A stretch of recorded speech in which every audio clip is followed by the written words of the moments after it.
Selamat siang semua. Di sini saya Yuliana Roswitanian Beni, Prodi Pendidikan Biologi, Fakultas Ilmu Pendidikan, Universitas Timor angkatan 2019.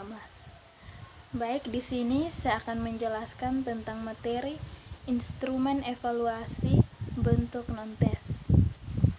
Yang pertama itu daftar cek.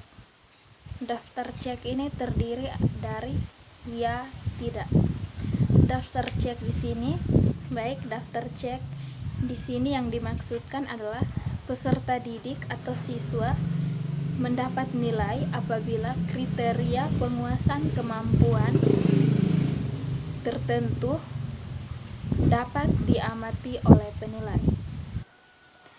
Yang kedua adalah skala rentang, di mana skala rentang ini ditunjukkan dalam pilihan kategori lebih dari 2, yang dimana dimaksudkan semakin tinggi atau semakin baik hasilnya maka nilainya juga akan semakin tinggi. Penilaian sikap yang pertama adalah perasaan, di mana perasaan suka atau tidak, yaitu tindakan seseorang yang dapat merespon balik sesuatu objek.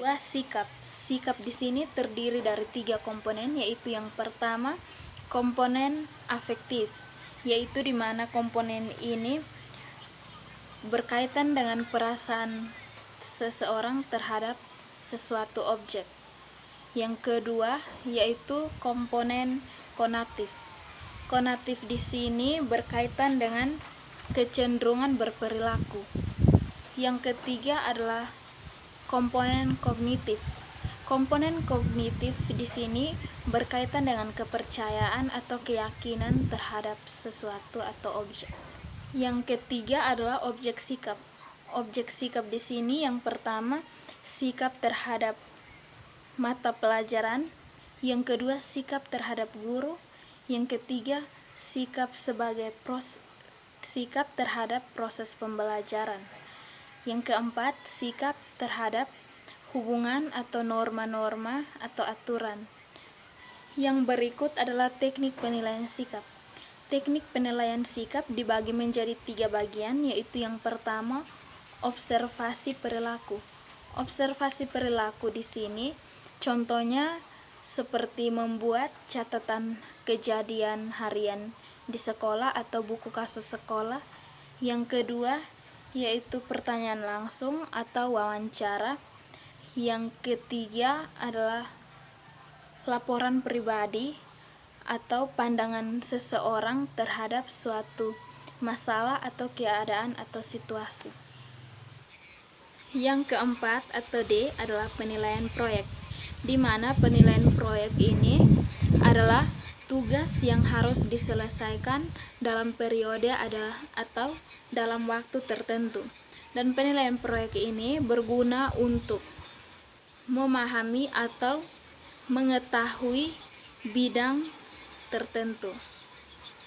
Ada 3 hal dalam penilaian proyek, yaitu yang pertama kemampuan pengelolaan, di mana kemampuan pengelolaan ini berfungsi untuk memilih topik dan mencari informasi. Yang kedua adalah relevansi. Relevansi ini berguna untuk kesesuaian dengan mata pelajaran. Yang ketiga adalah keaslian. Di sini keaslian sendiri berkaitan dengan hasil produk atau hasil proyek atau hasil karya yang dibuat atau hasil dari tugas tersebut. Yang kelima atau E yaitu penilaian produk. Penilaian produk sama halnya juga dengan penilaian proyek, hanya letak perbedaannya.